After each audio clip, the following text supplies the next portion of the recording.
Snoqualmie Tunnel, a hike through railroad history and the heart of the Cascade Mountains.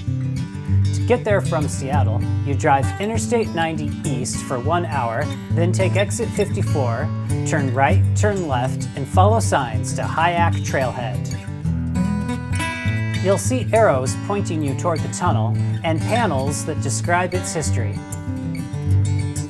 The tunnel was built from 1912 to 1914 by the Milwaukee Railroad.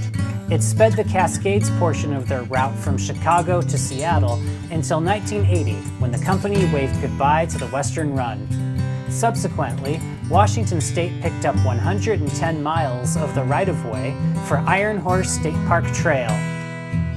The trail takes you from Cedar Falls to the Columbia River, but if you want a shortcut to see the tunnel, it's just a 5.3-mile round-trip journey from the Hyack Trailhead. Inside the 2.3-mile tunnel, it's dark and cold, so you need a headlamp and warm clothing, especially if you stop to play with light painting photography techniques.